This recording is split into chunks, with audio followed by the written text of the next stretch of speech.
अरे यो किल्लाउ बाहु बाहु रंगई तोमा रे बहुराई गोर गाउलार माउ आहु आहु ওরা কসমা এরম আহু আহু হরে কিন্তু আমরা কইলে কয় যে বেঙ্গাইছে ওরাই কিন্তু এরমেরই কয় ওরা কসমা কিন্তু এইরকমই দহুমিয়া হুমারু দাইয়ালু ওয়াউ আহু বাউ ওয়াউ ওয়াউ ওয়াউ এর মরিষ্কার আমার কথা হলো যদি ওর মধ্যে কিছু শিক্ষা থাকে তাহলে আস্তে আস্তে কয় আমরাও দুই এক কথা শিখে আমরাও আমল করি কথা ঠিক কিনা আমাকে শিখিয়ে দিবি না কী কোষ এগুলো আমি তো কিছু বুঝি না ভাই এমন কথার ওর মধ্যে যদি কিছু ফায়দা থাকে তাহলে আমরাও কিছু শেখে আমরাও কিছু আমল করি তা শিখবার পারলাম না আমি জামাল একটা কথা দুইবার শুনে মুখস্থ হয়ে যায় তা সারা জীবন কান পাইতে একটা মন্ত্রও শিখবার পারলাম না তুই কি কি ইসলাম দিস বাসের মধ্যে দিয়ে যাইতেছে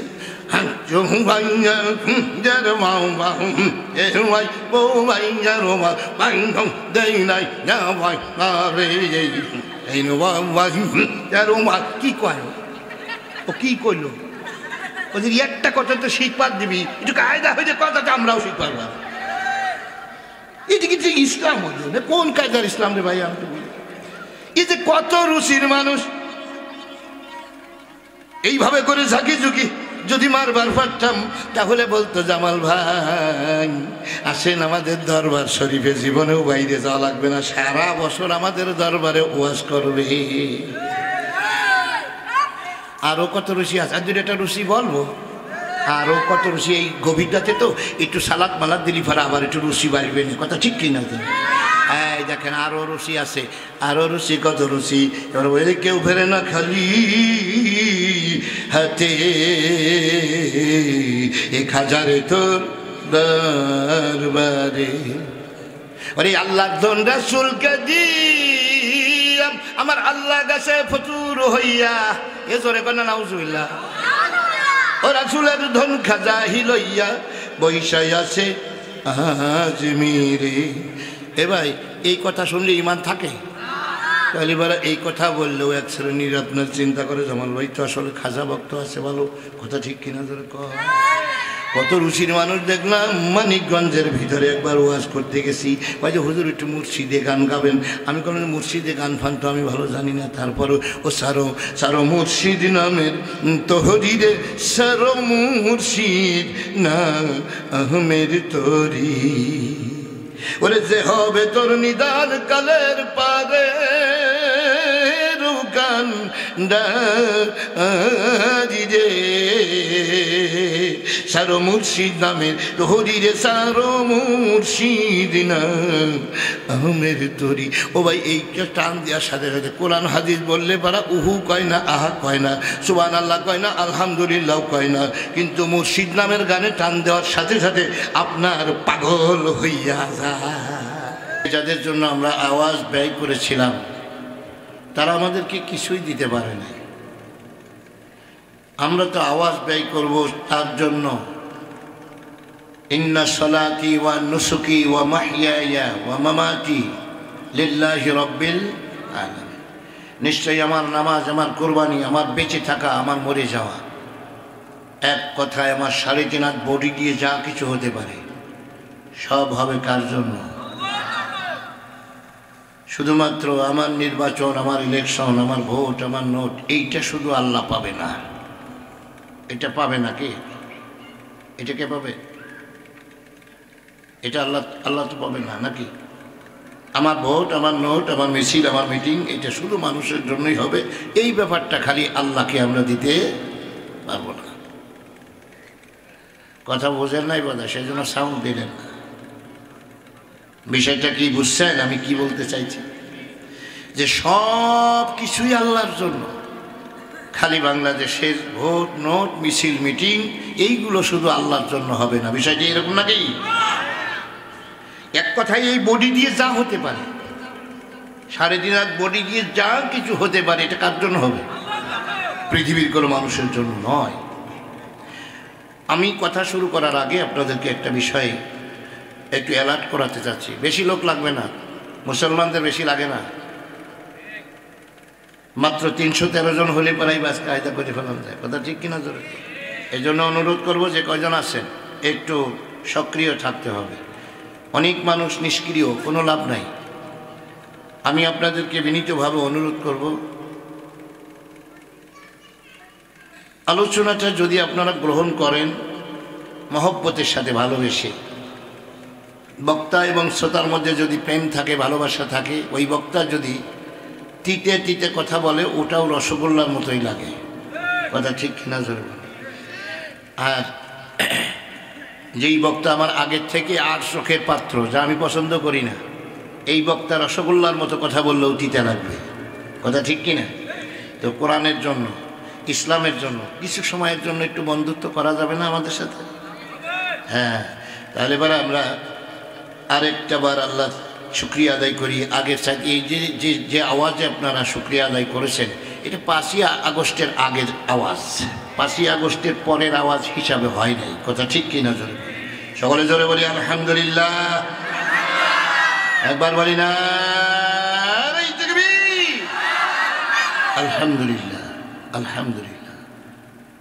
যেই মঞ্চে দেখেছি আমি শ্রোতারা পাগলের মতো সুবহানাল্লাহ আলহামদুলিল্লাহগুলো বলে, ঠিক বেঠিকগুলো ঠিক মতো বলে। ভাই আমার উত্তরবঙ্গে আমার একটু কিছুদিন আগে একটা প্রোগ্রাম আমার হয়েছিল উত্তরবঙ্গে। এই উত্তরবঙ্গে মানে হচ্ছে নীলফামারী কিশোরগঞ্জে। আমি ওই জায়গার এই নীলফামারী কিশোরগঞ্জের ওই মানুষগুলোর ঠিক বেঠিক শুনে আমি আশ্চর্য হয়ে গেছি। এই এলাকায় সেই হিসাবে মনে হয় যে গোরস্থানে ওয়াজ করতেছি। কথা বুঝলেন? তাদেরকে বক্তা অনেক সময় বলে না ঠিক না ঠিক, এরকম বলে না? ওরে ভাই, এই লোকটা আপনার বসার থেকে উঠে দাঁড়ায় পড়ে, সমস্ত মানুষ যদি এভাবে চিৎকার মারে, বলেন তো অবস্থা কি হয়? আশ্চর্য। আমি এই দেশে আইসি চিন্তা করি গোরস্থানে ওয়াজ করতে, অবস্থা কি? অর্থাৎ এতে কি হয় জানেন? এতে হয় কি যে বক্তা বুঝতে পারে যে ওয়াজ গিলতেছে, খাচ্ছে, গ্রহণ করতেছে। কথা ঠিক কিনা? আর না গ্রহণ করলে তো ওয়াজ আসবে না। কোনো বক্তাই কোনো সার্টিফিকেটের বলে ওয়াজ করিতে পারে না, কারণ আল্লামাহুল বায়ান, বয়ান করার ক্ষমতা কার হাতে?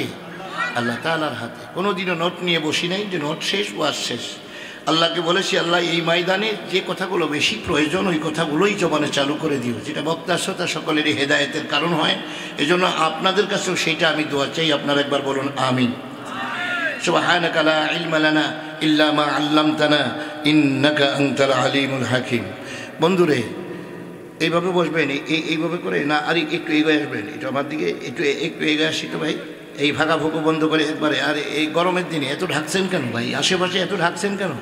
আমি আপনাদেরকে অনুরোধ করি, আশেপাশে যদি ডেকোরেশন যারা করছেন ভাই, যদি সাইড সুইড থেকে একটু তুলে দেওয়া যায় আমার মনে হয় ভালো। এখন তো গরম, এখন এই মুহূর্তে এত ঢাকা লাগবে না, কুয়াশা নাই। কথা ঠিক কিনা? এই জন্য যদি সম্ভব হয় ওদিকে আপনারা তাকাবেন না, শুধু আপনারা আমার দিকে একটু লক্ষ্য করবেন। আমি কোনো ভূমিকা ছাড়াই আমি ইনশাআল্লাহ আলোচনার মধ্যে ঢুকে যাব নিয়ত করেছি। বন্ধুরা আমার, তাহলে আপনাদেরকে আমার একটু প্রস্তুত করে নিতে হবে। প্রস্তুত কিভাবে করব? যে কোরআনের কথা যদি কোনো শ্রোতারা ঠিক মতো গ্রহণ করতে থাকে, তাহলে এবার আল্লাহ তাআলা বক্তাকে ওয়াজ দিতে থাকে। যেরকম সুবহানাল্লাহ। আমি উদাহরণস্বরূপ বলে থাকি, ইনজেকশন যখন পুশ করা হয়, রুগী যদি ওষুধ টানতে থাকে, দেখবেন ড্রাম থেকেও পড়তে আসে। কথা ঠিক কিনা? কিন্তু হঠাৎ রুগী একটু নড়াচড়া করছে, বাস করার সাথে সাথে সুস্থ এলোমেলো হয়ে গেছে। এবার ওষুধ টানা বন্ধ, ফোটও। আমি তো এটা বিশ্বাস করি, শ্রোতারা যদি ওয়াজ গিলতে থাকে, খাইতে থাকে, গ্রহণ করতে থাকে, আল্লাহ বক্তাকে ওয়াজ দিতে থাকে। যেরকম সুবহানাল্লাহ। আর ওখান থেকে যদি আপনার ওই কোনো রকম অন্য মনস্ক হয়ে যায়, তাহলে পরে নবী করিম সাল্লাল্লাহু আলাইহি সাল্লামের মতো এরকম বক্তার ওয়াজেও আপনার সমস্যা হয়ে যেতে পারে। এজন্য সেই কথা যদি সময় পাই একটু সমান শোনাবো আপনাদেরকে ইনশাআল্লাহ, যে নবীর ওয়াজের ভিতরেও সমস্যা হয়ে গেছে শ্রোতাদের কারণে। আপনারা কিছু সময় পারবেন তো ইনশাআল্লাহ? ইনশাআল্লাহ। ভাই আমার, তা আমি ওয়াজ যে করবো কোন জায়গায়, সেই পাত্রটা একটু পরিষ্কার করে নিতে চাই। আপনারা রাগ করবেন না তো ভাই? বলে হুজুর ভাই একজন আসছেন, আপনি আমাদের পাত্র পরিষ্কার করার জন্য। আমরা পরিষ্কারই আছি। কথা ঠিক না? দেখি পরিষ্কার আছেন কিনা একটু দেখে নিই। পরিষ্কার হলো, প্রত্যেকটা পয়গম্বর দুনিয়ার মধ্যে এসেছেন। আমার মায়ের আদেশ ছিল যে ইমানের কথা না বলে আমলের ওয়াজ করবে না। ইমান যদি না থাকে পাহাড় সমান ওয়াজ করে কোনো লাভ নাই, ও কোনো কাজে লাগবে না। কি না থাকলে? ইমান না থাকে। এজন্য প্রতি মঞ্চে আমার অল্প একটু হলেও আমি একটু ইমানের কথা বলে থাকি। ভাইরা আমার, এই যে লা ইলাহা ইল্লাল্লাহ, আমি এই লা ইলাহা দিয়ে কি করেছিলাম? ঈমান হলো মহাদৌলত। এই ঈমান আনার আগে যেই কাজটা আমার করার দরকার ছিল সেই কাজটা আমরা অনেকে করতে পারি নাই। ঈমান আনার আগে কি কাজ আছে বাকি? আল্লাহ তাআলা বলেন, ফামান ইয়াকফুর বিত-তাগুত ফামান ইয়াকফুর বিত-তাগুত ওয়া মান ইউমিন বিল্লাহ। আল্লাহু আকবার বলেন। আল্লাহ তাআলা বলেন, ঈমান আনার আগে অন্তরের মধ্যে যদি কোনো তাগুতের প্রেম থেকে থাকে, ভালোবাসা থেকে থাকে, ওই তাগুতটাকে আগে পরিষ্কার করবে। লা ইলাহা ড্রেসিং মেশিন দিয়া, লা ইলাহা যেটা সকল পয়গম্বর এই মেশিন নিয়ে এসেছিলেন। আদম সফিউল্লাহ, লা ইলাহা ইল্লাল্লাহ আদম সফিউল্লাহ, লা ইলাহা ইল্লাল্লাহ নূহ নবিউল্লাহ, লা ইলাহা ইল্লাল্লাহ ইব্রাহিম খলিলুল্লাহ, লা ইলাহা ইল্লাল্লাহ ইসমাঈল জবিহুল্লাহ, লা ইলাহা ইল্লাল্লাহ ইউসুফ জামিলুল্লাহ, লা ইলাহা ইল্লাল্লাহ মুসা কালিমুল্লাহ, লা ইলাহা ইল্লাল্লাহ ঈসা রূহুল্লাহ, লা ইলাহা ইল্লাল্লাহ মুহাম্মাদুর রাসূলুল্লাহ। তো লা ইলাহা এইটা দিয়ে আমরা কি করতে চেয়েছিলেন যে বলার সাথে সাথে দেশের রাজা খেপে যেত? একটু কথা বলেন তো, ক্ষেপ্ত কাটা দেশের? এইটার মধ্যে কি ছিল? প্রত্যেকটা পয়গম্বরকে রাজারা মেরেছে, এটার ব্যাপারে তো কোনো সন্দেহ নাই। এ ব্যাপার তো আপনাদের জানা আছে। প্রতিটা পয়গম্বর মাই খাইছেন না খুব একেবারে খুব শান্তিতে ঘুমাইছে? মাই খাইছেনটা কেন? ওটা কি ঘরে আগুন দিছে কারো? গাড়ি ভাঙ্গিছে নাকি? 71-72-এ কোনো অপরাধী ছিল? তারপরেও কেন মারতে হবে? কেন মারার কারণটা এই কালেমা। এই কালেমাটা হলো লা ইলাহা।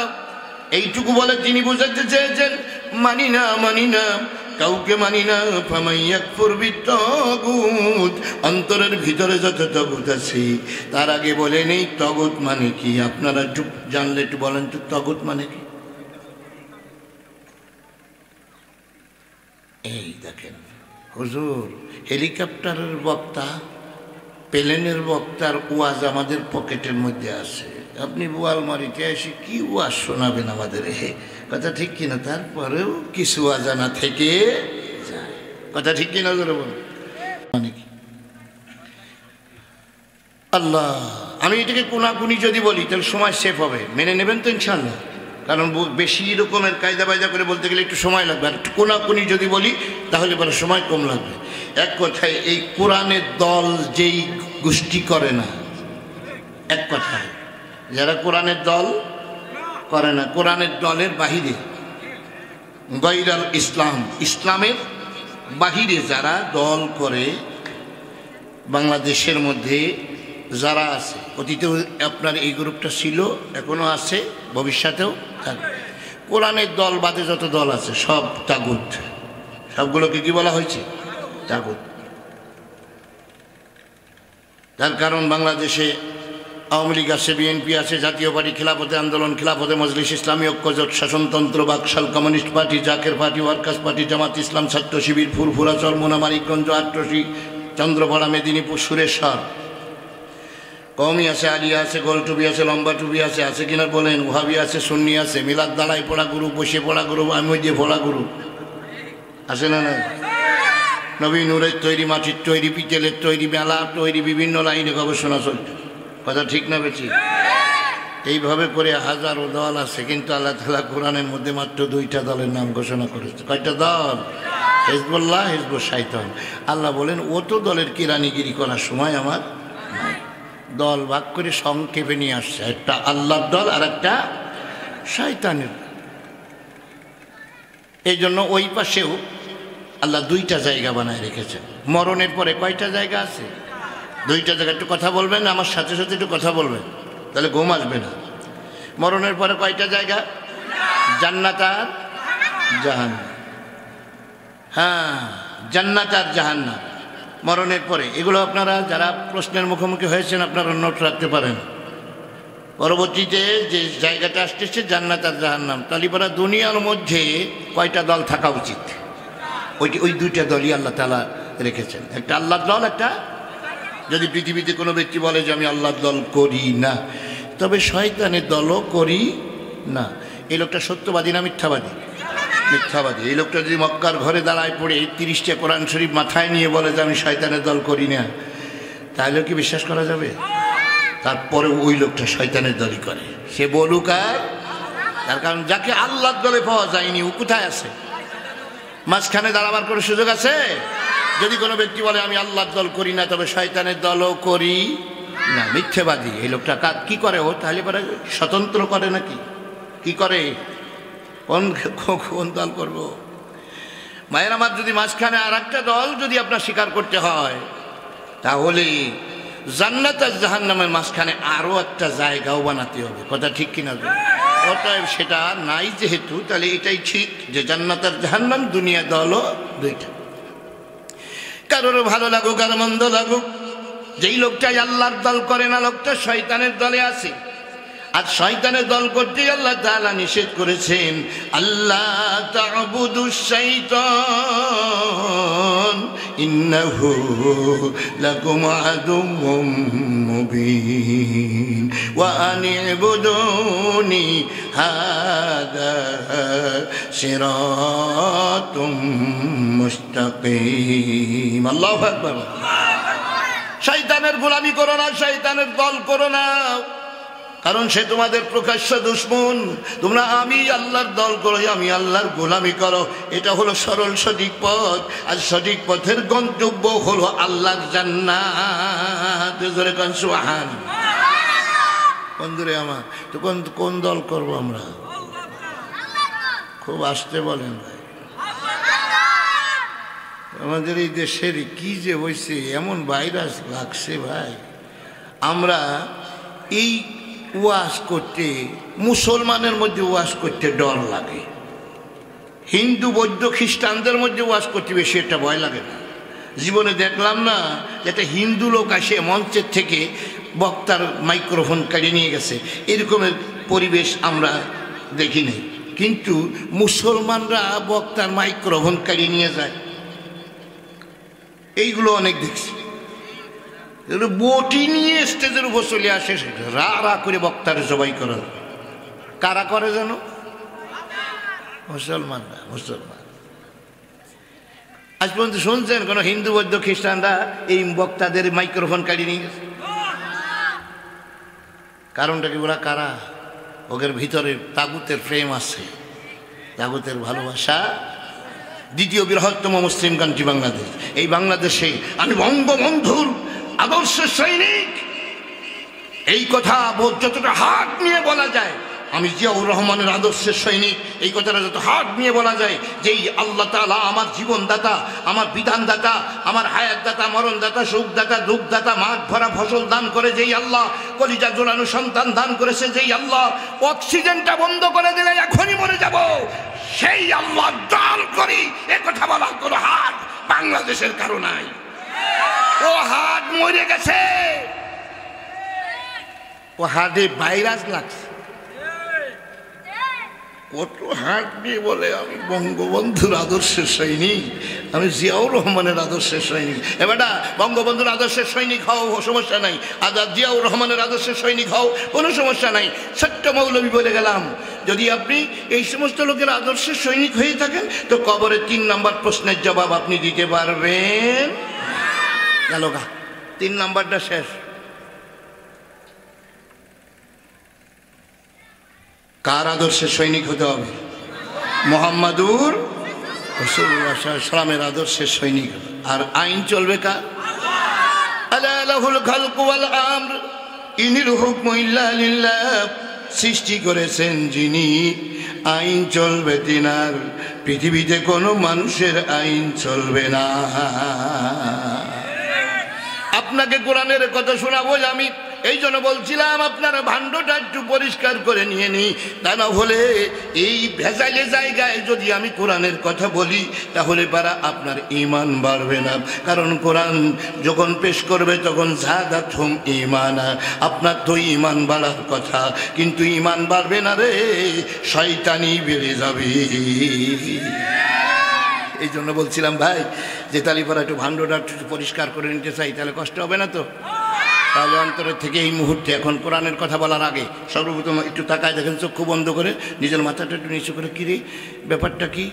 সব ভালো লাগে, নামাজ ভালো লাগে, রোজা ভালো লাগে, সুবহানাল্লাহ ভালো লাগে, সব ভালো লাগে, তো কোরআন দিয়ে দেশ চলুক, সংসদ চলুক, সেক্রেটারিয়েট চলুক, বড় অফিসগুলো কোরআন দিয়ে চলুক, কোর্ট কাছারি আইন ফৌজদারি সব কোরআন দিয়ে চলুক।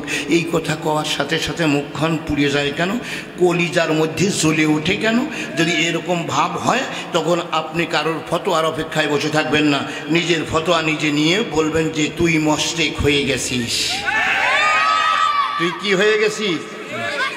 বলে যে জামাল ভাই এটা কি আপনি বলেন না? আল্লাহ তাআলা বলেন হুয়াল্লাযী আরসালা রাসূলাহু বিল হুদা ওয়া দীনিল হাক্কি লিইয়ুযহিরাহু আলাদ-দীনি কুল্লিহি ওয়ালাউ কারিহাল মুশরিকুন। তিনি সেই সত্তা যিনি নবীদেরকে দুনিয়ার মধ্যে হুদা দিয়ে পাঠিয়েছেন। হুদা মানে কিতাব। প্রত্যেকটা পয়গম্বরকে আল্লাহ তাআলা কি দিয়েছিলেন? হুদা। এ হুদা, হযরত মুসা নবীর হুদার নাম কি? তাওরীত। ঈসা নবীর হুদার নাম ইনজিল। দাউদ নবীর হুদার নাম জব্বুর। মুহাম্মদ সাল্লাল্লাহু আলাইহি ওয়াসাল্লামের হুদার নাম আল কোরআন। জোরে বলুন সুবহানাল্লাহ। আমি প্রতিটা পয়গম্বরকে হুদা দিয়ে পাঠিয়েছিলাম, সত্য সংবিধান দিয়ে পাঠিয়েছিলাম। তাদের কাজ ছিল একটাই, লিইয়ুযহিরাহু আলাদ-দীনি কুল্লি, মানুষের তৈরি করা যত আইন আছে সব আইনকে কবর দিয়া আল্লাহর আইনকে বিজয়ী করার জন্য। জোরে কোন সুবহানাল্লাহ। তবে এই কাজটা করতে গেলে জ্বলে উঠবে একটা গ্রুপ। কয়টা গ্রুপ? ওয়ালাউ কারিহাল মুশরিকুন, মুশরিকের ভালো লাগবে না। যদি কোরআন দিয়ে দেশ চালানোর কথা বলা হয়, যদি আপনি মনে করেন আপনার ভিতরে ভিতরে আরাম লাগে, মজা লাগে, তাহলে বুঝবেন আপনি ঈমানদার আর মুমিন হলে পারা এ কথাগুলো মজা লাগবে। এ কথাগুলো কি লাগবে? মজা লাগবে। আর জ্বলে ওঠার সাথে বুঝবেন আপনি মুশরিক হয়ে গেছে। এটা আপনার দোষ না, আপনার ভিতরে অন্য কিছু ঢুকছে। কথা বুঝছে ভাইরা আমার? তাহলে ভামাইয়া ফুরবিত তগুত, সর্বপ্রথম অন্তরের ভিতরে যদি কোরআনের বাহিরে কোনো দলের মহব্বত থাকে এই মুহূর্তে এখন আগে দুয়ে মুছে শেষ করতে হবে। কথা ঠিক কিনা? হ্যাঁ, ভামাইয়া ফুরবিত তগুত মানে লা ইলাহা। এই দেখেন আমি হাত দিয়েই বলিতেছি, এই দেখেন লা ইলাহা মানে লা ইলাহা। এর মধ্যে কালমার্স নাই, লেলিন নাই, রুশো নাই, ভলটিয়ার নাই, ডারউইন নাই, বঙ্গবন্ধু নাই, জিয়াউর রহমান নাই, খালেদা নাই, হাসিনা নাই। পৃথিবীর সমস্ত তাগুতি মহব্বত যা ভিতরে পুষে টুষে রাখছিলাম এই মুহূর্তে ধুইয়ে মুছে পরিষ্কার। এটুকু হলো লা ইলাহা। এটা হলো ড্রেসিং মেশিন। এটা হলো ড্রেসিং মেশিন। আগে ধুইয়ে কাইয়ে পরিষ্কার করে, ভাণ্ড পরিষ্কার করে, এরপরে ইল্লাল্লাহ। এই লা ইলাহা বলার আগে লা ইলাহা পরিষ্কার পরিষ্কার নাই, ওই অবস্থায় ইল্লাল্লাহ বলে মিক্সার হয়ে গেছে আমাদের অবস্থা। কথা ঠিক কিনা? এই জন্য ওই যে নামাজের আগের কাতারেও থাকে, ওই বাতিলদের মিছিলির আগের কাতারেও ওই যে কারণ হলো একটা, দুটি এক জায়গায় ঢুকাইছে। কয়টা ঢুকাইছে? হ্যাঁ, হজে যাওয়ার সবাই লাগে, আবার বাতিলের মিছিলির সবাই লাগে। ওইখানে যে বলে আসছিল কি, ও হাজি সাহেব হজে তো আইসো, তো ঘটনা হলো আবার শিরিক মিরিক করো নাকি? তখন না আল্লাহ শিরিক করি না। লাব্বাইক আল্লাহুম্মা লাব্বাইক লা শারীকা লাকা লাব্বাইক। সুবহানাল্লাহ। না রে আল্লাহ, শিরিক মিরিক নাই। আমার অন্তরের মধ্যে শিরিক মিরিক সব ধুয়ে মুছে ফেলাইছি। আল্লাহ রে বইলা ওইখানে যাইয়া হজে আসার ধরে আপনার চুম্বন কইরা রীতিমতো ওখান থেকেই সে দোয়া করা শুরু করে দিয়েছি, ও আল্লাহ তুমি আমার নিতারে বিজয় করে দিও। High high high. আমার মনে হয় রাজনীতি যদি এই দেশের মানুষ বসতো, বঙ্গবন্ধু যদি রাজনীতি বসতো ভাই, আমার মনে হয় তার কোরআনের দলে ফিরে আসা লাগতো। ওই না বোঝার কারণে এটা হয়েছে। কি হুজুর ছোটমুখী বড় কথা কোনটা? হ্যাঁ আমি বড় কথাই বললাম। ও বোঝে নাই, রাজনীতির মানে বোঝে নাই। জিয়াউর রহমান রাজনীতির মানে বোঝে নাই। মানে বুঝলে কোরআনের দল করা লাগবে। রাজনীতি কাকে বলে জানেন? রাজনীতি, এই রাজ শব্দটা ব্যবহার করা যায় না। আমি সব মাহফিলের মধ্যে বলে থাকি, বড় হাঁসকেই তো রাজহাঁস বলে। রাজহাঁস কি সব হাঁসে বলে? তাহলে রাজপথ বলে বড় পথকে। কথা ঠিক কিনা ধরে বলুন ভাইয়ের আমার। বড় পথকে রাজপথ, বড় হাঁসকে রাজহাঁস, বড় মিষ্টিটাকে রাজভোগ, হ্যাঁ, বড় মিস্ত্রিকে রাজমিস্ত্রি। হ্যাঁ, রাজ কি সব জায়গা বেলা বলা যায় নাকি? এরপরে আপনার যখন আপনার এই 64টা ডিস্ট্রিক্ট আছে, ওর একটা ডিস্ট্রিক্টের নাম হলো রাজধানী। কথা বোঝেন নাই? রাজধানী কি এটা কি নিচের জন্য না উচ্চর ক্ষেত্রে রাজ ব্যবহার করা? তাহলে বলে এবার আসেন নীতির ক্ষেত্রে আপনার স্বয়ং স্রষ্ট একটা নীতিমালা দিয়েছেন, যিনি আসমান বানিয়েছেন, জমিন বানিয়েছেন এবং যিনি জান্নাত জাহান্নামের মালিক। এই আল্লাহ বিধি দিয়েছেন, নীতিমালা দিয়েছেন, তার নাম কোরআন। তার নাম কি? এইটা দিয়েছেন, এই নীতিটা দিয়েছেন Karl Marx, Lenin, Rousseau, Voltaire, Darwin. এখন আমরা চলছি কামাল ভাইয়ের নীতি। কারটা? কামাল ভাইয়ের লেখা সংবিধান অনুযায়ী চলতেছে। কামাল ভাইয়ের লেখা সংবিধানের মধ্যে এখন আছে সাতের একে লেখা আছে সাতের ক। এই সাতের কতে লেখা আছে প্রজাতন্ত্রের সকল ক্ষমতার মালিক জনগণ। নাউজুবিল্লাহ আগামীকাল বলবেন। সকল ক্ষমতার মালিক যদি জনগণ হয়, কোরআনের সঙ্গে সাংঘর্ষিক। কুলিল্লাহুম্মা মালিকাল, বা সরাসরি কোরআনের সাথে সংঘর্ষ। তাহলে এই কুফুরি মতবাদের উপরে যারা সিল মারবে, ভোট দেবে, মিছিল করবে, মিটিং করবে, ভোট চাইয়ে দেবে, চা খাওয়াবে, ঘুম নষ্ট করবে, কাফের হওয়ার জন্য যথেষ্ট। কুফুরি মতবাদকে যারা ইস্টাবলিশ করতে চায়, এই মানুষগুলোই তো কাফের হয়। কথা ঠিক কিনা জোরে বলুন। সংবিধানের সাথের খতে কি লেখা আছে শুনেন। আগামী বছর আমাকে দাওয়াত দিবেন, সেই লোভে আমি ওয়াজ চাপাই চুপাই বলতে পারবো না। যতটুকু আল্লাহ জ্ঞান দান করেছে সবটুকু আপনাকে দিয়ে যাব। মানা না মানা আপনার ব্যাপার। মানবেন, এটা আল্লাহ নবী কেউ বলছে, ফাযাক্কির ইন্নামা আনতা মুযাক্কির লাস্তা আলাইহিম বিমুসাইতির। ও নবী, আপনার দায়িত্ব হলো বুঝিয়ে দেওয়া, আপনার দায়িত্ব হলো ওয়াজ করা। আপনি নসিহত করেন, আপনাকে পুলিশ বানাই নাই যে আপনার অ্যারেস্ট করে গলায় রশি বাঁধিয়ে টাইনিয়ে এনে হিদায়ত দিতে হবে। কথা বুঝতে পেরেছেন? এই জন্য আমার দায়িত্ব হলো বুঝিয়ে দেওয়া। আপনি মানবেন না মানবেন আপনার ব্যাপার। আল্লাহ রাব্বুল আলামিন। তাহলে এবার সর্বপ্রথম আমরা কোরআনের কথা শুরু করার আগে আমরা কি করব? আমার এই ভাণ্ড এখনই এই মুহূর্তে, আগামীকালকে পরিবর্তন করবো। কয়েকটা পদে মধ্যে ছিলাম, কও দেখি হুজুর কি কথা কইলেন। আমি যেটা পদেই রয়েছি, হ্যাঁ কি কারণ আমি একটা পদের মধ্যে রয়েছি, এগুলো ছাড়তে ছুটিতে একটু সময় লাগবে না, এখন ছাড়তে হবে। কারণ আজকে রাতে আপনি বাঁচবেন এর কোনো গ্যারান্টি, এখনই তওবা করতে হবে। বলে কয়জন? এইখানে শুনছেন যে কয়জন, এর একটা লোক কোরআনের বাহিরে যাইবেন, তাহলে পারা ফামাই আপনার, তাহলে পারা ফামাই এক ফুরবির তগত আল্লাহর এই নির্দেশ আর আপনার মানা হইল না। তারপরে কি আছে? ওমাই ইয়াবতাগি গায়রাল ইসলামি দীনান ফালাই ইউকবালা মিনহু ওয়া হুয়া ফিল আখিরাতি মিনাল খাসিরিন।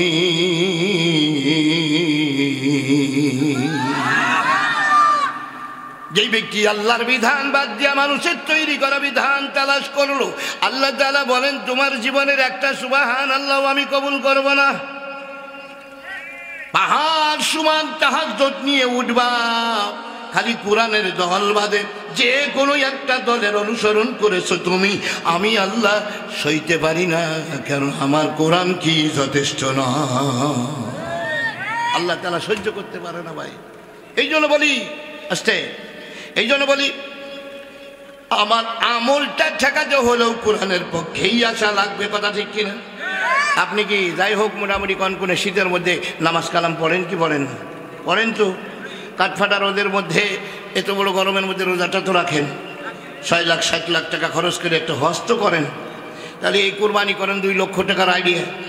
এ যদি একটাও কবুল না হয়, অপরাধ শুধু কি কোরআনের পক্ষে সাপোর্ট না দেয়া, এই হলো অপরাধ।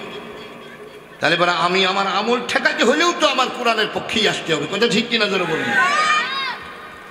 আসেন, যদি আমার ভাণ্ডটাকে পরিষ্কার করতে পারি, এইবার আমরা আমাদের আলোচ্য বিষয়ের দিকে আমরা যাইব ইনশাআল্লাহ। করে মোদের যাত্রায় আল্লাহর পানে, মোদের যাত্রায় আল্লাহর পানে, রসুলের পানি আজ, রসুলের পানি আজ। সঙ্গীত শুনতে হলে আপনার একটু কলম বক্স লাগে, একটু সাইডে একটু ব্যবস্থা থাকা লাগে, বুঝছেন ভাই? কেমন যেন কোনো মিষ্টি পাচ্ছি না ভাই। মাইকালা ভাই, তোরে আমি দোষ দিচ্ছি না, এদিকে সেটিংয়ের অভাব কিনা জানি না, আমি কথা বলি কেন যেন মজা পাচ্ছি না রে। তোর সেট টেট সবই ভালো ভাই, তাকে তুই সেটিংয়ের জন্যই না কোন কারণে, আমি তোমাকে মন্দ বলছি না ভাই, আমার কেন যেন আমি মজা পাচ্ছি না আমার কানে। মোদের যাত্রায় আল্লাহর পানি, রসুলের পানি আজ, রসুলের পানি আজ। আঁকা বাঁকা পথ বাড়ি দিয়ে দিয়ে, আঁকা বাঁকা পথ বাড়ি দিয়ে দিয়ে পৌঁছাবো পারাপার। মোদের যাত্রায় আল্লাহর পানি, রসুলের পানি আজ, এ রসুলের পানি আজ। এ পথে যদি আঘাত লেগে ভেঙে যায় দুটি পা,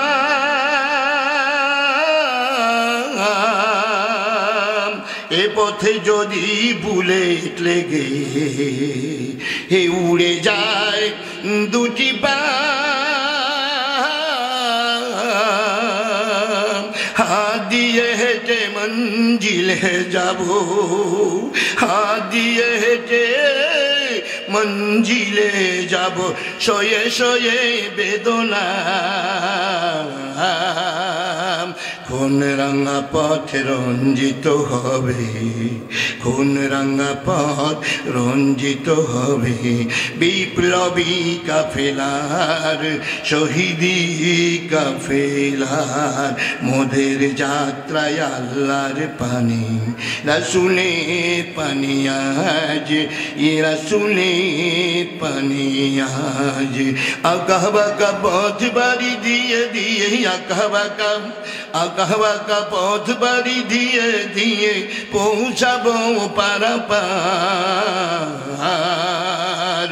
মোদের যাত্রায় আল্লাহর পানি, রসুলের পানি আজ। মারহাবা বলেন। ও জিকির করি লা ইলাহা ইল্লাল্লাহ। গরম পানি আছে নাকি এখানে? গরম পানি আছে না এখানে? গরম পানির ব্যবস্থা নাই না? গরম পানি হোক বা চা হোক, একটু জোরে ভাই।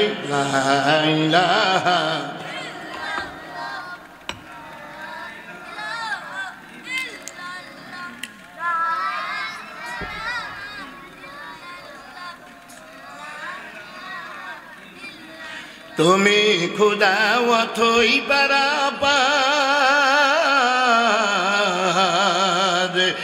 দুঃখের সাগর তুমি করো পার। পাপী তাপী সব গুনাহগার চাহি তোমার করুণা, ইনিল হুকমু ইল্লা লিল্লাহ, লা ইলাহা ইল্লাল্লাহ। জোরে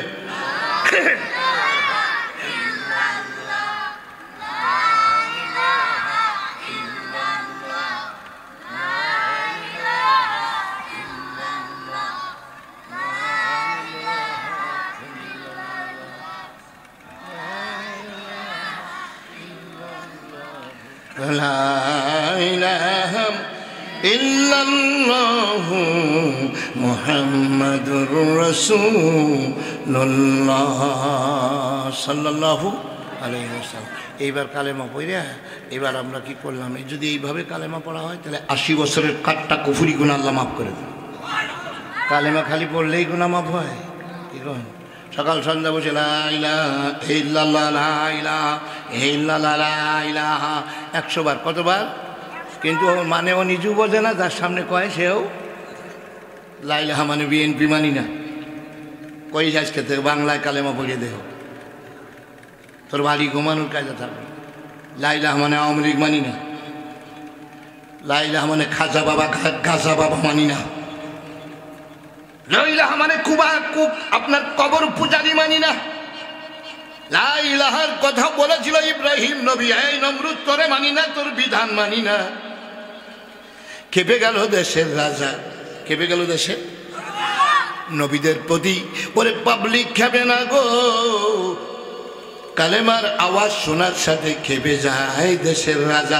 কারণ সে জানতে পারতো, তারা বুঝতে পারতো কালেমার মানে হলো আমার এই সংসদ ভবনে আর থাকতে দেবে না রে, মৌলভী সাহেব এখানে আসতে চায়।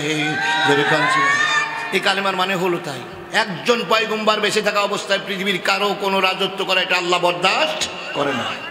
তাহলে এই রাজনীতি ছিল মৌলভীদের। আর আমাদের এই জামানায় এসে বলা হয় হুজুরির ওয়াজটা তো খারাপ না রে, কিন্তু শালা রাজনীতি করে রে। ওয়াজটা তো খারাপ না, কিন্তু শালা।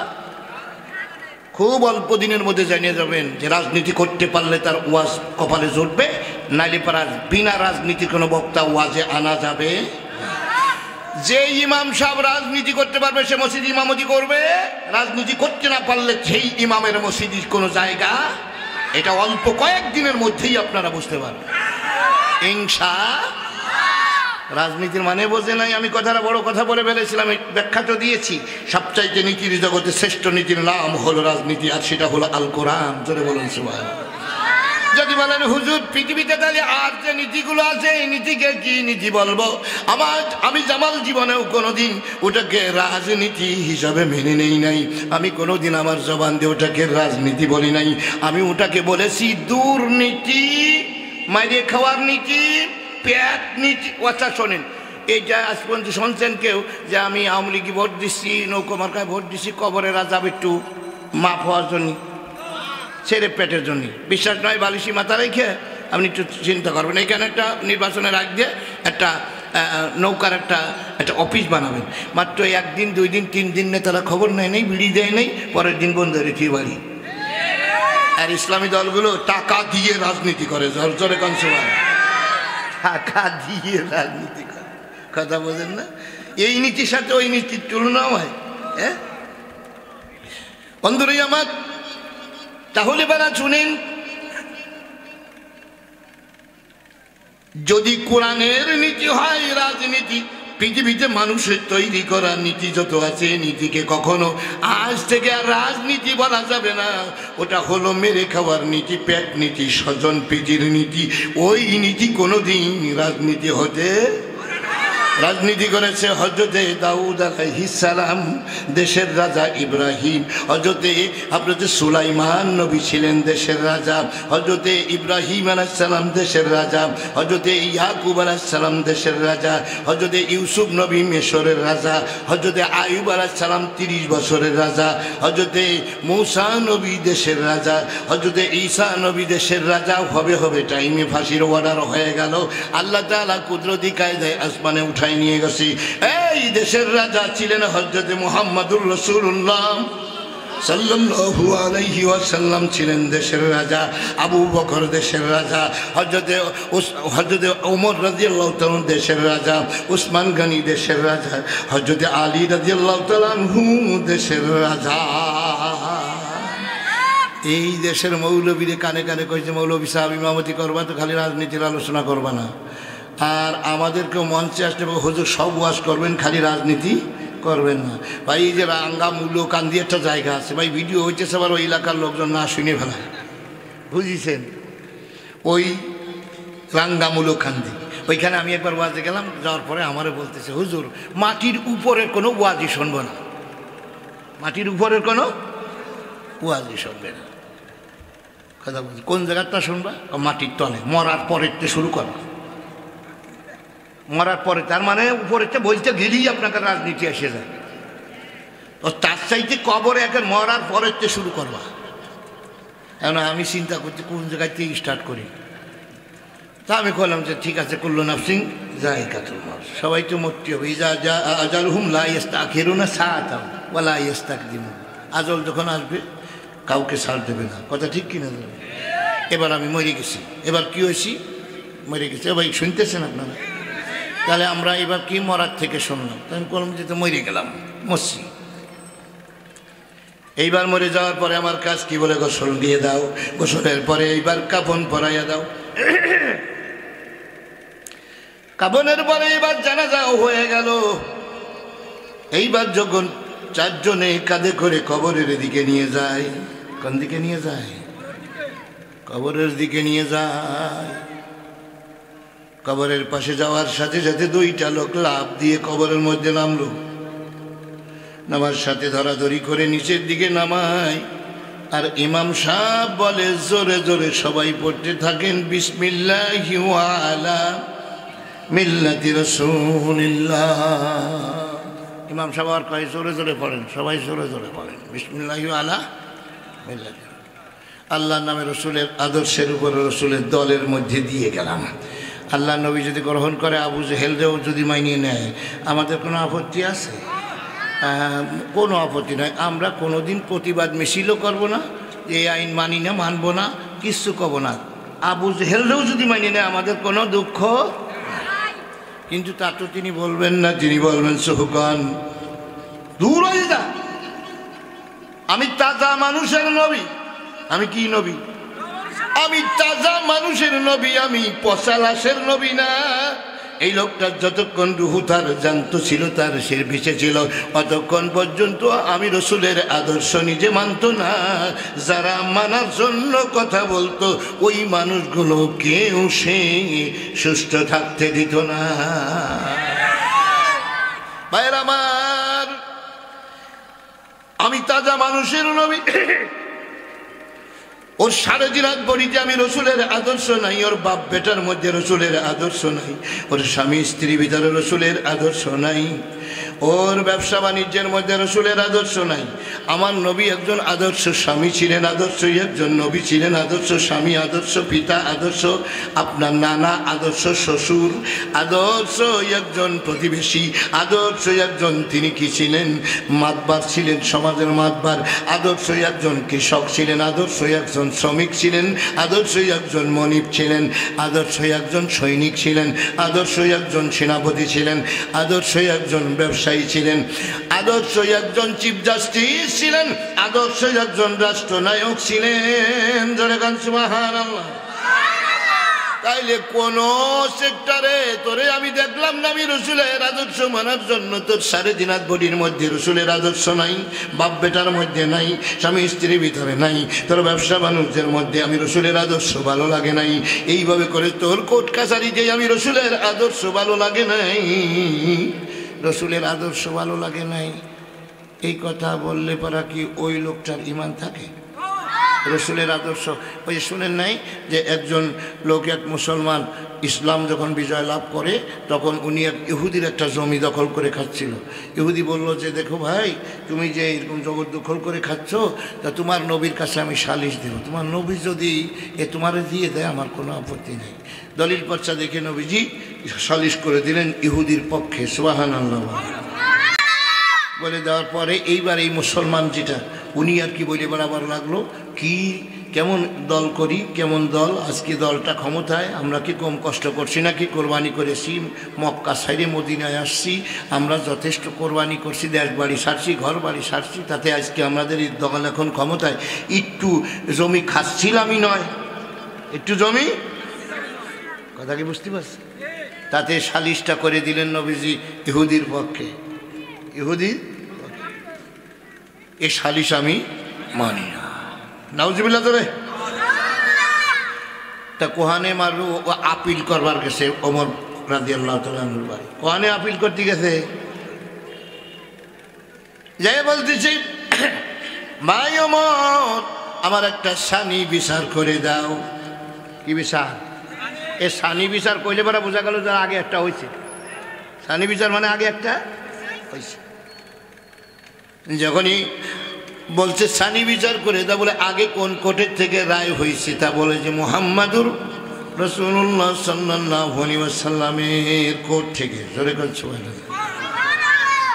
তোমার ওইটা ভাল লাগে নাই? কই না রে ভাই, এটা কথা হইল নাকি? আমার পক্ষে রায় দেয় নাই, আমি হলো মুসলমান, তাতে ইহুদির পক্ষে রায় দেয়।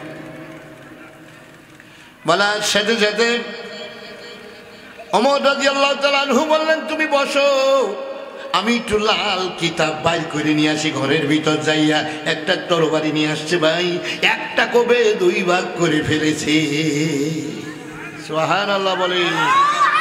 চতুর্দিকে খবর হয়ে গেল, ওমর রাদিয়াল্লাহু তাআলা আনহু মুসলমান মাঝে ফেলাইছে।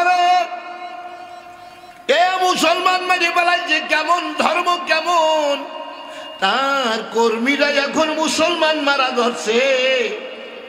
কি কর ধরছে, এই দলে কেমন কইরে যাইব গো, ওরা তো মুসলমানও মানে না। হারি ওমর রাদিয়াল্লাহু তাআলা আনহুর ব্যাপারে আল্লাহ তাআলা সূরা মায়েদার রীতিমতো 44 নম্বর আয়াত আল্লাহ তাআলা নাযিল করে বললেন, ওয়ামান লাম ইয়াহকুম বিমা আনজালাল্লাহ উলাইকা হুমুল কাফিরুন।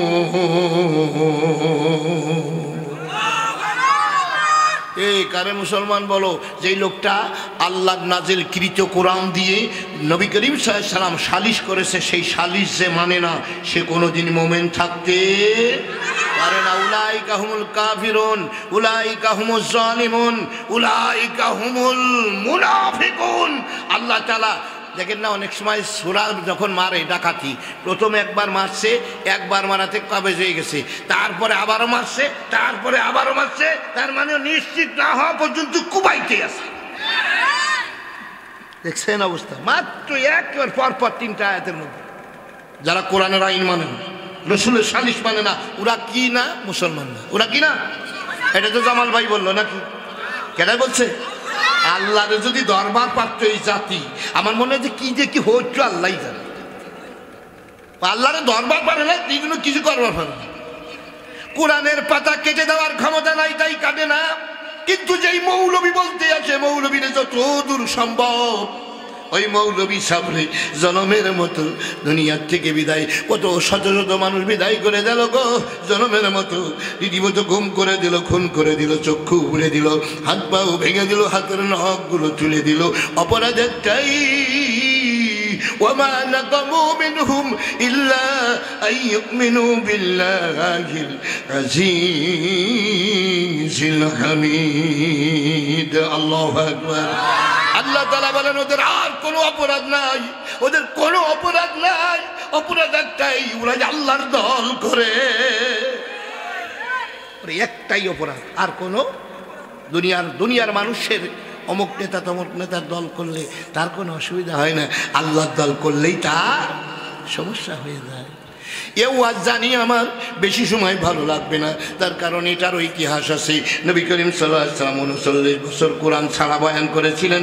এই জন্য তিনার ওয়াজগুলো আবু বকররাও শুনছে, আবু জেহেলরাও শুনছে, আবু লাহাবরাও শুনছে পরাণ বইরে। যেই দিন কোরআন নাজিল হয়ে গেল, আল্লাহ তাআলা বলেন, ইয়া আইয়ুহার রাসূল বাল্লিগ মা উনজিলা ইলাইকা মির রাব্বিক। হে আমার নবী, আপনি কোরআন প্রচার করতে শুরু করেন, কোরআনের দাওয়াত দিতে থাকেন। ভাইরা আমার, এই কোরআন দিয়ে যখন কথা বলতে শুরু করলো, কাফেররা এইবার বুঝতে পারছে রে, কপাল আমাদের জনমের মতো পড়ছি। এই কোরআন যদি পাবলিক জানতে পারে, তাহলে আমাদেরকে ক্ষমতায় দেখতে চাইবে না। সে কথাও আল্লাহ কোরআনে বলে দিলেন, ওয়াকালাল্লাযীনা কাফারু লা তাসমাউ লিহাযাল কুরআন।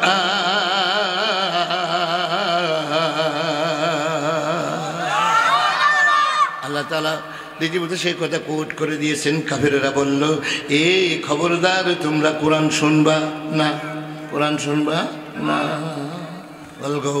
কোরআনের পরিবেশ নষ্ট করো, হাতে তালি দাও, ঢোল বাজাও, উলুধ্বনি দাও, হুররে বলে চিল্লা পাল্লা করো যেন কোরআন শুনতে পারে না পারে। বলে তাতে সুবিধা কি? বলে লাআল্লাকুম তাগলিবুন, তাহলে হতে পারে আমরা 41 সাল পর্যন্ত বিজয় লাভ করে এই ক্ষমতার মসনদে থাকতে পারো।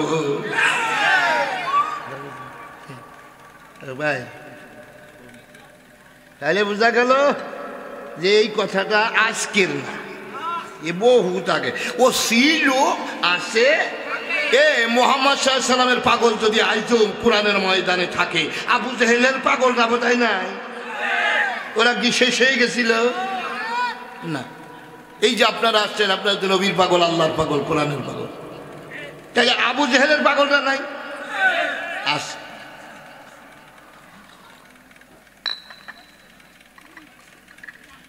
কষ্ট হচ্ছে ভাই? কষ্ট পাই না? চলে যাবো তো একদিন ভাই আমার। তাহলে পরে আসি আমার তেলাওয়াতকৃত আয়াতের দিকে, আমরা একটু টাইনে আসি, দেখি কতটুকু এগোন যায়। আল্লাহ তাআলা বলেন, ইন্নাল্লাযীনা ইয়াকফুরুনা বিআয়াতিল্লাহ, সুবহানাল্লাহ, ইন্নাল্লাযীনা ইয়াকফুরুনা বিআয়াতিল্লাহ, নিশ্চয়ই যারা কোরআনের বিরোধিতা করে, আয়াতের বিরোধিতা করে। কিসের বিরোধিতা করে? জোরে কত কিসের? এ ভাই, তাহলে আমরা তো আর কোরআন বিরোধী নই নাকি? আর কথা কেন রে? আমরা কি কোরআনের বিরোধিতা করি? তারপরেও করি। আমরা না বললাম না? উত্তরে আপনি বলবেন যে কোরআনের বিরোধিতা করলে তাহলে কি আর কোরআনের মাহফিল শুনতে আসতাম নাকি? কোরআনের বিরোধিতা করলে কি কোরআনের মাদ্রাসা করতাম নাকি?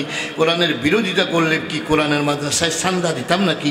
কোরআনের বিরোধিতা করলে কি আমরা কোনো দিন আমরা কোরআনের বিরোধিতা করলে কি নামাজ পড়তাম নাকি? আমরা তো কোরআনের পক্ষে আছি, যার কারণে আজকেই আমরা এখানে সবাই সমবেত হয়েছি কোরআনের পক্ষে আছি বলে। কথা ঠিক কিনা জোরে কোন? কোরআন বিরোধী কিভাবে হয় আপনাদের একটু প্র্যাকটিক্যালে দেখাই দিই। আমি মাঝে মধ্যে বলি যে আপনার মনে করেন আমি, আমার ছোটো ভাই জামাল এবং কামাল, আমরা দুইজনে নির্বাচনে দাঁড়াইছি চেয়ারম্যানিটি। তো আমার ছেলেটা খায় আমার ঘরে, পরে আমারটা ঘুমায় আমার ঘরে, কিন্তু ক্যানভাস করে ওর চাচার। কার করে? চাচার। খায় কোন ঘরে? বাবার ঘরে। ক্যানভাস করে কার? চাচার। এখন বলেন তো আমার এই ছেলেটা কি এখন বলবে, যদি জোর করে এখন বলা লাগবে নাকি আব্বু আমি তোমার বিরোধিতা করিতেছি, এটা বলা লাগবে না? বিরোধিতা আসছে, এইটা বসছেন তো, এইটা বসছেন। আমরা দুই ভাই চেয়ারম্যানে কি দাঁড়াইছি, আমি আর আমার ছোট ভাই কামাল। আমার ছেলে খায় আমার ঘরে, ঘুমায় আমার ঘরে, ক্যানভাস করে বেড়ায় ওর চাচার। ওর কি চিল্লায় বলা লাগবে ভাই যে আব্বু আমি তোমার বিরোধিতা করতেছি? বিরোধিতা হয়েছি তো আপনি কোরআনের পক্ষে জীবনে আসলেন না, কোরআনের রাষ্ট্র চাইলেন না, কোরআন দিয়ে দেশ চলুক কোনোদিন কামনা করলেন না, বরং চাই সেই মৌলবী চাইলেও তার থানায় তার লিস্টটা দিয়ে আসলে আই গইয়া। হ্যাঁ, তুমি কোরআন বিরুদ্ধে যাও নাই? ভাই না, আমি কোরআনের বিরুদ্ধে না, আমি সেদিনকেও 100 বস্তা সিমেন্ট দিছি। কিন্তু কবির বিন সামাদ কয় কোরআন পড়তে ভালো লাগে, কোরআন শুনতে ভালো লাগে, ও কোরআন মানতে ভালো লাগে না। কোরআনের মাদ্রাসা করতে ভালো লাগে রে, কোটি টাকার জমি ছেড়ে দেওয়া যায়। ও বন্ধু, কোরআনে সব কিছুই ভালো লাগে, কিন্তু কোরআন মানতে ভালো লাগে না। কোরআনকে চিল্লাই বলা লাগবে না, আমাদেরকে সৃষ্টি করেছে আমার আল্লাহ, মাঠ ভরা ফসল দিল আমার আল্লাহ, এইভাবে করে হাজারো নিয়ামত দিয়ে বাঁচিয়ে রেখেছি আল্লাহ। খাই আল্লাহটা, ওরে সমস্ত নিয়ামত ভোগ করি আল্লাহ। কিন্তু যখনই আমি মানুষের তৈরি করা কোনো মতবাদ নিয়ে দৌড়াদৌড়ি করি, এখন কি চিল্লাই বলা লাগবে আল্লাহ আমি তোমার বিরোধিতা করিতেছি? বলা লাগবে না রে, তো এমনিই বিরোধিতা হয়ে গেছে। ইন্নাল্লাযীনা ইয়াকফুরুনা বিআয়াতিল্লাহ, নিশ্চয়ই যারা আল্লাহর আয়াতের বিরোধিতা করে। আয়াত কোথায় থাকে? কোরআনে। তাহলে কোরআনের বিরোধিতা করে। ও ইয়াকতুলুনান নাবিয়্যিনা বিগাইরি হক, বিনা অপরাধে নবী হত্যা করে। বিনা অপরাধে কি করে? নবী হত্যা করে। নবীদেরকে হত্যা করার পরিকল্পনা করা হয়েছে কিনা ভাই জানেন? না জানলে আর একবার একটু বলি, এমন কোন পয়গম্বর, খালি দাউদ সুলাইমান নবী, এদেরকে মারার পরিকল্পনা করে কোনো যুদ্ধ করতে পারে নাই। আদম আলাইহিস সালামকে কোনো শত্রু ছিল না, কারণ তারে মারার কোনো মানুষ ছিল না। কিন্তু এমন হযরত ইব্রাহিম আলাইহিস সালাম কি মার খায় নাই? কে উনি কি ওই 71 সালের কোনো সমস্যা ছিল নাকি? ওই রাজাকার মাজাকার ছিল নাকি? তাহলে ওনার মারবে এটাকে কিসের জন্য, কোন কারণে মারবে? কারণ একটাই, আল্লাহ আল্লাহুল খালক আল আমর ইনিল হুকমু ইল্লা লিল্লাহ। এই স্লোগান যদি আপনিও না দিতে পারেন মরণের আগ পর্যন্ত, এই স্লোগান যদি আপনার শেষ স্লোগান না হয়, আপনার সারা জীবনের ইবাদত বন্দেগী বরবাদ হয়ে যাবে। সেই আয়াতটাই আজকে আমি পড়েছি, সেই আয়াতটাই আজকে বলেছি আমি। এখন আর আজকের ওয়াজের মধ্যে আপনার আমল বাড়ানোর কোনো ওয়াজ আমি আজকের ওয়াজের মধ্যে পাবেন না। আজকের ওয়াজের মধ্যে পাবেন আমল সংরক্ষণের ওয়াজ। যেটুক করিয়েছেন এটুক ঠিক কোন কায়দায় সেই ব্যবস্থা। কথা কি বুঝতে পেরেছেন ভাই? নাহলে এবার সব বের হয়ে যাবে। উদাহরণস্বরূপ বলে থাকি যে দুই বন্ধু চলে গেছে বিলে। কোন জায়গায়? বিলে গেছে মাছ মারতে। পোলো দিয়ে মাছ মারার কথা মনে আছে আপনাদের? এই পোলো মাছ দিয়ে মাছ মারতে, এখন মাছ মারতে যাইয়া এক বন্ধুই একটা টাকি মাছও পায় নেই, আর এক বন্ধু 5টা শৈল মাছ পাইছে। কিন্তু যে ব্যাগটা নেওয়ার সময় উনি পুলোকে ঠেলায় দৌড় দিয়ে, ওই বেড়ার উপর একটা ব্যাগ বাঁধানো ছিল, ওই ব্যাগটা টান দিয়ে নিয়ে দৌড় মারছে। কিন্তু ওই ব্যাগের কোমরে রেখে ওর মধ্যে মাছ রাখতেছে, কিন্তু ওই ব্যাগের ছিল না তলা। ওই ব্যাগের কি ছিল না? তলা ছিল। তলা যখন ছিল না ভাই, শৈল মাছ কি আর আছে? এইবার উপরে আসছে, একজন একটা মাছও পাই নাই, আর একজন 5টা পাইয়ে তারও ব্যাগের মধ্যে নাই। দুজনেরই দুঃখ। তাই যেই বেচারা পায় নাই উনিও দুঃখ করতেছে আর উনিও দুঃখ করতেছে। আপনাদের কাছে বিচার দেবে দুই দুঃখর বড় দুঃখ কোনটা? পাইয়ে হারাইছে। কথা ঠিক কিনা? আমি তো পাই নাই, আমার একটা বুঝ আছে, আল্লাহ একটা মাসও পাই নাই, খালি হাতে একটু যাওয়া, এটাই আমার স্বাভাবিক। কথা ঠিক কিনা? কাফের বেঈমান, সুদখোর, ঘুষখোর, জিনাখোর। বন্ধুরে, এই কাফের বেঈমান, ফাসেক, ফুজ্জার, মুনাফিকরা যখন জাহান্নামে যাবে দুঃখ তাদেরও থাকবে, তবে তাদের দুঃখের চাইতে বড় দুঃখ তাদেরও হবে না। যে জামাল হুজুর সারা জীবন ওয়াজ করার পরে জাহান্নামে যায়, এটা মেনে নেওয়া যায় না। দুঃখ জামাল হুজুরির লক্ষ লক্ষ মানুষকে জীবনে ওয়াজ শোনালাম, কিন্তু আজকে জামাল হুজুর জাহান্নামে যায়, এটা মেনে নেওয়া যায় না। কনকনে শীতের মধ্যে ওযু করে ঈশার নামাজ, ফজরের নামাজ পড়লাম, আমার আজকে জাহান্নামে যেতে হবে, মেনে নেওয়া যায় না। 7 লক্ষ টাকার হজ আমার ওরে সিরা ব্যাগের তলা দিয়ে বের হয়ে গেছে, এটা মেনে নেওয়া যায় না। ওরে 2 লক্ষ টাকার আইলে কুরবানি দিলাম, ব্যাগের মধ্যে হাত ঢুকাইছে না, ওই কুরবানি ফুরবানি কিছুই নাই ব্যাগে। দুঃখ আজকে তারও এরও। একজন বলবে আমল করি নাই তাই জাহান্নামে যাচ্ছি, আমার কোনো দুঃখ নাই। কিন্তু হাজী সাহেব তুই জাহান্নামে যাও কেন? এ বক্তা সাহেব তুমি জাহান্নামে যাও কেন? ও নামাজি সাহেব তুমি জাহান্নামে যাও কেন? ও পীর সাহেব কোটি কোটি মুরিদ রাইখা জাহান্নামে যাও কেন? মেনে নেওয়া যায় না। আমি আমল সংরক্ষণের ওয়াজ করতেছিলাম, আজকের আমল এমন কোন ওয়াজ করবো না যাতে আমল বাড়িয়ে যায়। আমল বাড়া যেটুকু বাড়াইছি ওইটুকুই থাক, এই পিছনে যা করছি ও আসে নাকি, আজকে তলা সেলাই করিয়ে তাই বাড়ি যাবো। কথা ঠিক কিনা ধরে খায়? তাহলে পারা যদি এই সিস্টেমে আইগোবার ভারি আখলিস দীনাকা ইয়াকফিকাল আমালুল কলিল। আল্লাহ নবী বলেছেন যে তোর ইমানটা স্বচ্ছ কর, সুন্দর কর, জঙ্গল মুক্ত, ঘাস মুক্ত, শিরিক মুক্ত যদি হয়, তাহলে পারা সামান্য একটু আমল করবা, সামান্য কলিল, তাহলে পারা নাজাতের জন্য যথেষ্ট হয়ে। আর যদি তোমার এহেনে জঙ্গল মঙ্গল থাকে, ওই অবস্থায় যদি পাহাড় সমান তাহাজ্জুদ পড়ো, সরিষা পরিমাণও পাবে না। তাহলে পারা একটু সামনে এগোই দেখি নবীদেরকে কিভাবে মারে। আমার নবীর ব্যাপারে রীতিমতো তারা সংসদ ভবন থেকেই খেপে গেল। আমি আগেই বলছিলাম, নবীদেরকে দেখলে দেশের রাজার মাথা খারাপ হয়ে যেত। ইব্রাহিমকে দেখার সাথে নমরুদের মাথা খারাপ, ও বন্ধু মুসা নবীকে দেখার সাথে ফিরাউনের মাথা খারাপ। সবাই মারার চিন্তা করেছে, আমার নবী ইব্রাহিম আলাইহিস সালামকে মারার পরিকল্পনা করেছে, কিন্তু মারতে পারে নাই। আল্লাহু খায়রুল মাকিরিন, আমার আল্লাহ ছিলেন বড় কৌশলী। জোরে কোন সুবহানাল্লাহ। নমরুদের যখনই আপনার পুরা মশাই যখন সাইজ করে ফেলেছে, এইবার আল্লাহ বলেন, এ ইব্রাহিম, ওই নাপাক লোকটা সংসদে বসে পাও নাড়ায়, আমি আল্লাহ সহ্য করতে পারি না, এইবার তুমি যাই বসো। জোরে কোন সুবহানাল্লাহ। এবার ইব্রাহিম আলাইহিস সালাম দেশের রাজা। এইবার ফিরআউন যখন গেছিল মুসা নবীকে সুবাই মারার জন্য, 3 পাশ থেকে সৈন্য দিয়ে এমনভাবে ধাওয়া করে নিয়ে আসছে, এক পাশে শুধুমাত্র নদী। এইবার 3 পাশ থেকে ধাওয়া করবো, নদীর পাশে যাইয়ে তারা ঝাঁপিয়ে পড়ে ডুবে মরবে। পরিকল্পনা যখন আঁটলো, আল্লাহ তাআলা 12টি রাস্তা তৈরি করে কুদরতিভাবে মুসা নবীকে পার করে দিয়ে দিলেন।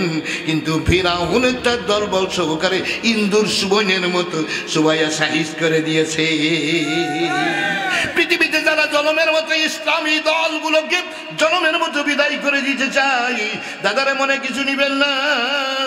যেই দলটা আপনার ধরে ধরে ধরে ধরে খুব তাড়াতাড়ি করে সংসদের দিকে ধাবিত হচ্ছে দুরন্ত গতিতে, এই দলটার উপরে তাদের জুলুম নির্যাতন, মিথ্যার বিভিন্ন রকম মিথ্যা কথা প্রভাগণ্ডা ছড়াইতে লাগলো। জনমের মতো এই দলটার আপনার মিথ্যা কথা বলে বলে এই লোকদেরকে জঙ্গি ট্যাগ লাগাইয়া লাগাইয়া এইভাবে করে জাতির কাছে বসাইয়া বসাইয়া কি করে যাতে ওই লোকটা ওই দলটার দিকে কেউ না তাকায়। এক পর্যায়ে যখনই আপনার নিবন্ধন বাতিল করে দিল, এইবার বললো যে নিবন্ধন বাতিল করে হবে না কি, ওরা অন্য ব্যানারে আবার তো চলে আসবে। এখান থেকে আপনি জামাত ইসলামের ব্যানার কাটিয়ে দেবেন, অন্য ইসলামী দলের ভিতর ঢুকে যাবে। এই মানুষগুলোকে ঠেকাবেন কি কায়দায়? তারপরে বললো যে তাহলে পরে সমস্ত ইসলামী দলগুলো একবারে নিষিদ্ধ করা হোক। যেই সময় বললো যে সমস্ত দলগুলো একবারে নিষিদ্ধ করা হোক, যাতে কোনো ইসলামী দল আপনার রাজনীতিতে আসতে না পারে। এই সিদ্ধান্তটা যখনই নিচ্ছেন, আমার আল্লাহর আরশে আর সহ্য হয় না। আমার ইসলামী দলের সব কটা মানুষ বাতিল হয়ে যাবে, তোর মতো কুত্তার জন্য আমি দুনিয়া বানাই না। দুনিয়া কুত্তদের জন্য না। আমার পর্যন্ত যারা বলবে আমি নবীওয়ালা কাজ করব, যদি রাষ্ট্রীয়ভাবে 3টা আইন তোমার বিরুদ্ধে, তোমার দলের বিরুদ্ধে পাশ হয়, তাহলে বুঝে নিবা তুমি সঠিক দলে আছো। 1 নম্বরে আমরণ কারাদণ্ড, 2 নম্বরে মৃত্যুদণ্ড, 3 নম্বরে দেশের থেকে বহিষ্কার। এই আইনগুলো যেই দলটার উপরে হয়, বুঝতে হবে এই দলটাই হলো নবীওয়ালা দল, এই দলটাই হলো পিওর দল। এ কথা বলেছে আল্লাহর কোরআন। আর আমাদের দেশে কি কয়, দোষ না করলি দোষ সে নাকি, দোষ করিয়েছে সেই জন্যই ধরিয়েছে। আমাদের দেশে কত হুজুর রয়েছে, কই আমাদের অমুক ওই রাঙ্গা হুজুর হতে ধরে না, আমাদের ওইলদে হুজুর হতে ধরে না, ওরা ধরবি কা, ওরা তো জলমের মতো মুনাফিক, সেই জন্যই তো ধরে না। নবীর দল করিয়ে দেখ, ধরে না, না ধরে। কথা বলনি? আরে আমার রাগ হচ্ছে নি, তাতে কিছুই আসে যাবে। তবে শুনিন, কারো কারো একটু খারাপ লাগতে পারে, বহু রুচির মানুষ তো আমার সামনে বসা, কথা ঠিক কিনা ধরে। আমি মাঝে মধ্যে বলি যে ভাই এত রুচি মিটাই এত ওয়াজ করা যায় না, কোরআন যে কথা বলবো বুকে লাগুক আর পিঠে লাগুক আর কপালে লাগুক আর জাহানে লাগুক, কথা বুঝেছেন? এইটা কোরআন দিয়ে বলা লাগবে, কথা ঠিক কিনা ধরে। এমন কোরআনে যদি আপনার এরকমের কোরআনের মতো যদি আপনার জীবনটা না হয়, আপনার তো একটু কষ্ট লাগবেই, কথা ঠিক কিনা? তবে জানি রেখেন ভাই, আল্লাহ কত রুচির মানুষ। আমি বলি যে যদি মাঝে মধ্যে ওয়াজের ফাঁকে ফাঁকে একটু বঙ্গবন্ধুর প্রশংসা করতাম, তাহলে পরে আওয়ামী লীগ শ্রোতারা বলতো জামাল ভাই দারুণ বক্তা, কথা ঠিক কিনা? আবার ওয়াজের ফাঁকে ফাঁকে যদি একটু বলতাম জিয়াউর রহমানের প্রশংসা, তাহলে বিএনপির বাইরেও কইতো জামাল ভাই তো একের বক্তা রে। আবার যদি মনে করেন একামতে দিনের উপর আন্দোলনী বিপ্লবী কিছু কথা বলতাম, জামাত ইসলামের শ্রোতারা বলতো জামাল ভাই তো পিওর বক্তা। আবার যদি বলি এই যে কালেমা নামাজ এলেম জিকির ইকরামুল মুসলিমিন সহি নিয়ে তাবলিগ 6 নম্বরের বয়ানটা যদি করতাম, তাহলে বলতো যে ভাই জামাল ভাই খালি ওয়াজ করে না, একটু তাবলিগ মাবলিগ করে, একটু চিল্লা মিল্লা দেয়, ওনার ওয়াজ শোনা যায়, কথা ঠিক কিনা দরকার। তাহলে এই সব রুচির মানুষ আমার সামনে আসে না? না, দেখছেন কত রুচির মানুষ নিয়ে আমাদের ওয়াজ করা লাগে। আবার কলব চিকিৎসা সম্পর্কে একটু জিকির আজগার সম্বন্ধে যদি বয়ান করতাম, তাহলে পরে আমার পীর মুরিদি ভাইরা কইতো জামাল ভাই তো আধ্যাত্মিক বক্তা হয়ে গেছে রে, কথা ঠিক কি নজরে কয়। সবাই এত রুচির মানুষ আমার সামনে নাই, সবার পক্ষে যাবে না, বিপক্ষেও কিছু যাবে। কোরআনের কথা বলতে গেলে কারোর পক্ষেও যায়, বিপক্ষেও আরও আছে। কইতে গেলে তো অনেকে রাগ করো ভাই, রাগ করিস না ভাই, দেখ আমি দেখি তো সারা দেশে ঘুরে ঘুরে দেখলাম কত রুচির মানুষ আরও আছে। আরে ইহু কিল্লাউ বাহু বাহু রহিমা রে পাহুরাই গোরে গাউলার মাউ আহু আহু, ওরা কসমা এরম আহু আহু হরে, কিন্তু আমরা কইলে কয় যে বেঙ্গাইছে, ওরাই কিন্তু ওইরমেরই কয়, ওরা কসমা কিন্তু এইরকমই কয়।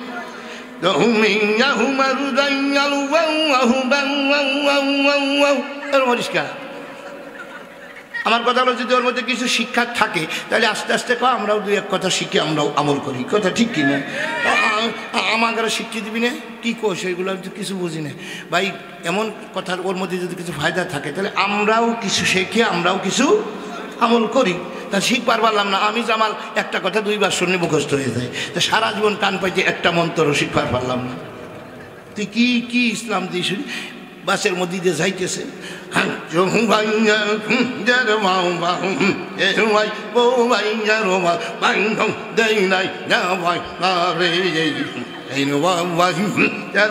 কি কয় ও কি করলো? ওদের একটা কথা তো শিখবার দিবি, একটু কায়দা হয়ে কথাটা আমরাও শিখবার পারলাম। এটা কিন্তু ইসলাম হলো না, কোন কায়দার ইসলাম রে ভাই? আমি তো বলি এই যে কত রুচির মানুষ এইভাবে করে ঝাঁকি ঝুঁকি যদি মারবার পারতাম তাহলে বলতো জামাল ভাই আসেন আমাদের দরবার শরীফে, জীবনেও বাইরে যাওয়া লাগবে না, সারা বছর আমাদের দরবারে ওয়াজ করবে।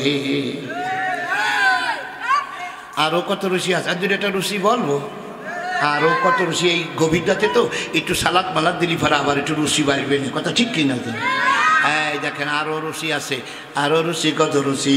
এবার বলে কেউ ফেরে না খালি হাতে, 1000 তোর দরবারে।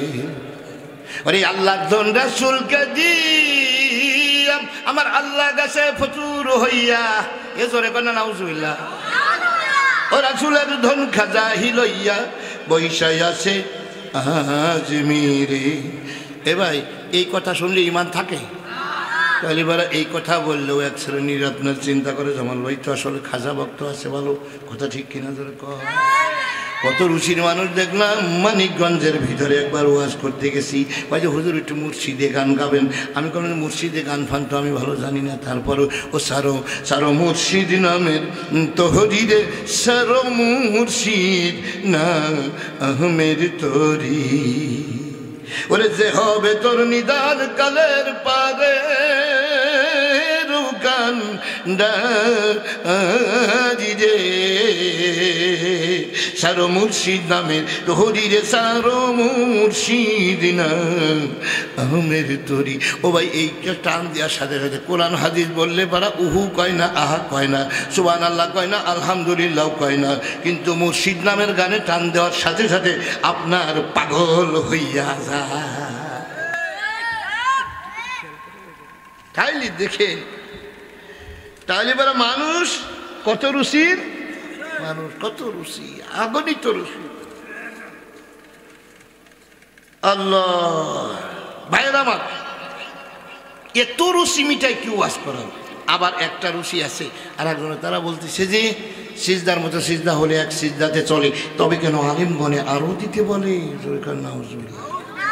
আর একটা গ্রুপ আছে কই তোরা আবার এক সিজদা কোথায় পালি রে? এই হ্যাঁ পানির তলে মোমের বাতি ঝড় বাতাসে নিবে না, আমার পীরের হাতে মুরিদ হলে নামাজ রোজা লাগে না। এ হলো আর এক রুচির মানুষ ভাই আমার।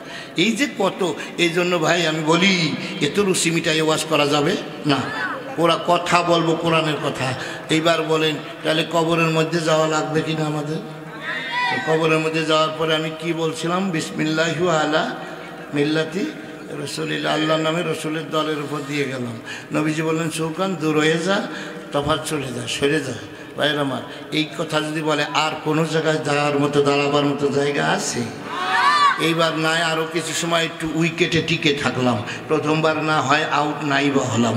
এবার আবার যদি প্রথম প্রশ্ন আসতেছে কি মার রব্বকা, যে ব্যক্তি আল্লাহর আইন মানে না। রব শব্দের কয়েকটা অর্থ আছে। এক নম্বরে সৃষ্টিকর্তা, রিজিকদাতা, পালনকর্তা, রক্ষাকর্তা, সর্বভৌম ক্ষমতার মালিক, আর হলো আইনদাতা। আল্লাহকে সব ব্যাপারটা মানবা, খালি আইনদাতা আল্লাহরে মানবা না। তুমি কবরের প্রথম প্রশ্নের উত্তর দিতে পারবে না।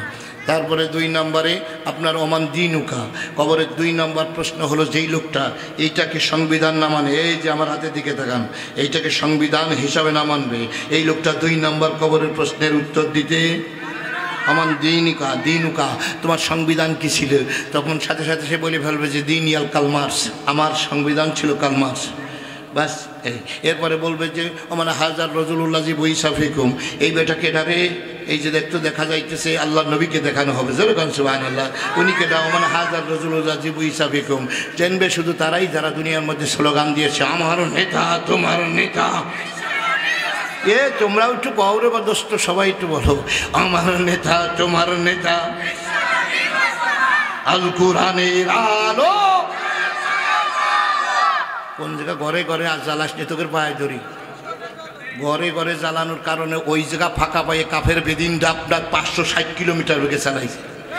ওই জায়গা যদি জ্বালানো যাইতো ঘরে এমনি ফকাট করে চলে উঠতো। ঘরে জ্বালাবার যাইয়ে মূল জায়গা ফাঁকা রয়েছে, ওই ফাঁকা পাইয়ে ওরা 560 কিলোমিটার বেগে চালায়। কথা বুঝছেন ভাই? এই জন্য ভাই এখন চালাতে হবে কোন জায়গায়। আর একটা নতুন স্লোগান আপনাদেরকে শিখাই দিয়ে দেয়, সেটা হলো যে সব দল দেখা শেষ আল কোরআনের বাংলাদেশ, সব দল দেখা শেষ। তো কিরা কিরা কয় না, দেখিনি আমরা সব দল, দেখছি তো টুকটাক, দেখি নাই? সব দল দেখা শেষ আল কোরআনের। তাহলে কোরআন আছে সেই দলে, কোরআন নাই যে দলে, এই তো কাম সাজছে রে। ঘটনা হয়েছে কি, কোরআন থাকলে আমরা আসি, কথা ঠিক কিনা? আজকে আমি জামাল ভাই বলে গেলাম, আওয়ামী লীগের লোকেরা যদি বলে আমরা আমাদের নীতি চেঞ্জ করবো, আজকের থেকে নেতা যাই থাকা তাই থাক, কোরআন দিয়ে দেশ চলবে, আমি জামাল আল্লাহর কসম এখনই আওয়ামী লীগে নাম দেবো।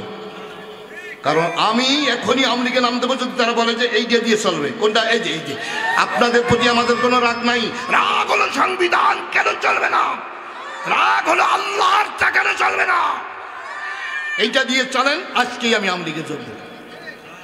আপনার চেহারা কেমন ও দেখবো না, ও কালো একবার সেই বিলালের মতো হাফসি গোলাম আপনার দল করবে। আর আপনি এইদের সাথে নাই, গোলাপের মতো লাল টমেটোর মতো চেহারা হলেও ওই চেহারায় আমি তো বাড়ি। আপনার সাথে তো আমার রাগ না, রাগ হলো সংবিধান চলবে কাজ। তাহলে ইন্নাল্লাযিনা ইয়াকফুরুনা বিআয়াতিল্লাহ, যারা আল্লাহর কোরআনের বিরোধিতা করে, ওয়া ইয়াকতুলুনান নাবিয়্যিনা বিগাইরি হক, বিনা অপরাধে নবী হত্যা করে, ওয়া ইয়াকতুলুনাল্লাযিনা ইয়া'মুরুনা বিল কিসতি মিনান নাস, আর কিয়ামত পর্যন্ত যারা সমাজে ন্যায় ও ইনসাফ কায়েমের জন্য এগিয়ে আসে তাদেরকেও হত্যা করে। ফাবাশশিরহুম বিআযাবিন আলিম, হে নবী তাদের জন্য আযাবের সুখবর শুনিয়ে দাও। আরও খবর আছে, উলাইকাল্লাযিনা হাবিতাত আমালুহুম ফিদ দুনিয়া ওয়াল আখিরাহ, আল্লাহ তাআলা বলেন ওদের জীবনের সমস্ত ইবাদত বন্দেগী আমল, আমাল মানে আমলের বহু বচন আমাল, আমি আল্লাহ সমস্ত আমল খুঁটিয়ে খুঁটিয়ে নষ্ট করে দিয়েছি, যেটাকে বলা হয় ওয়াল ডিলেট। ওয়াল ডিলেট মানে কি?